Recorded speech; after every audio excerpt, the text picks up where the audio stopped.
ఇప్పుడు సీమకోళ్ళు బాతులను చూస్తే వాడి ఇంటికి పోయి ఏం పెంచుకున్నాను సత్యన్న గారు కొంచెం ఇంకేమైనా పెంచు, కానీ ఇవి అలవాటు చూస్తే కొంచెం ఇబ్బంది అనిపిస్తుంది.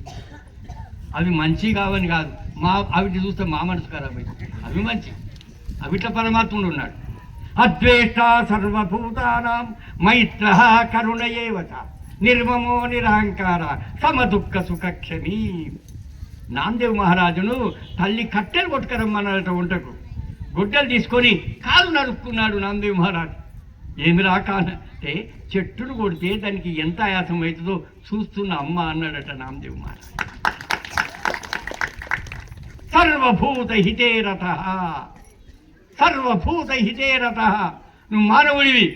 చాలామంది అవి ఎందుకు పుట్టినాయి, అవి ఎందుకు పుట్టినాయి, మరి చెప్పు దెబ్బలు ఎందుకు పుట్టినాయిరా? గాడిదలకు కాదు, గుర్రాలకు కాదు, మనుషులకే కదా, అవి మనకు పడాలి కదా అనుకుంటారు ఎవడన్నా. కాబట్టి ఈ సృష్టి ఆమె జగన్మాత, ఆమె ఎవరెవరిని ఎప్పుడెందుకు సృష్టిస్తూ అది ఆమెకి అవ్వాలి. అవి ఎందుకు పుట్టినాయంటే నువ్వు నువ్వే పడవు. విషయం ఎందుకు పుట్టింది, నువ్వెందుకు మింగకూడదు. కాబట్టి భూత యజ్ఞము మనం తప్పకుండా ప్రతి ప్రాణిని చేసినమేమో చేసినాం.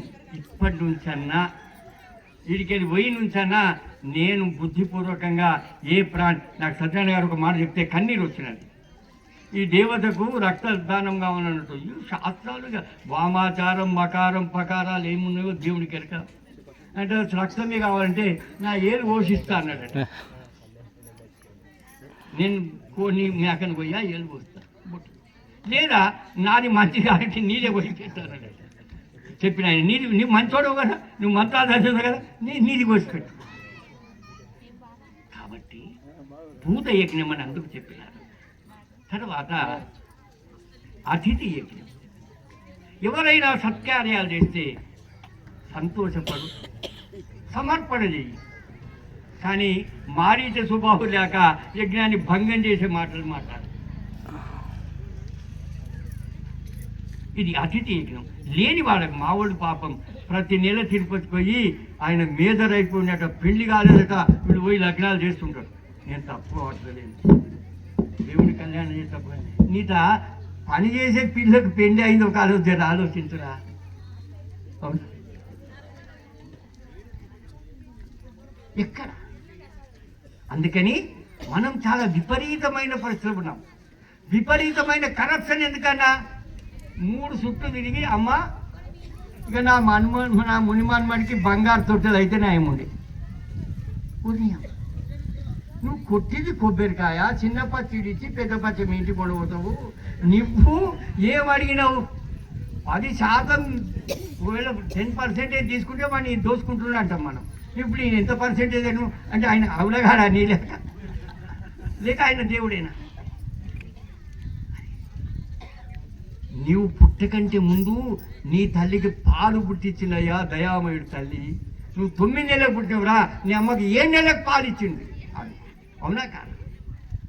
అందుకనే భగవంతుని పరమదయానిధే ప్రాతకాలమున నిద్ర లేచినది మొదలు మరల పరుండు వరకు మా మనోవాక్కాయములచే మా వలన ఎవరికి అపకారము కలుగకుండునట్లు ఇతర ప్రాణికోట్లకు ఉపకారము చేయలాగున సద్బుద్ధిని దయచేయము. అమ్మా జగన్మాత, నా వల్ల ఈ జన్మల ఎవ్వరికి ఎలాంటి అపకారం కలగకుండా సద్బుద్ధిని ఇవ్వమ్మ.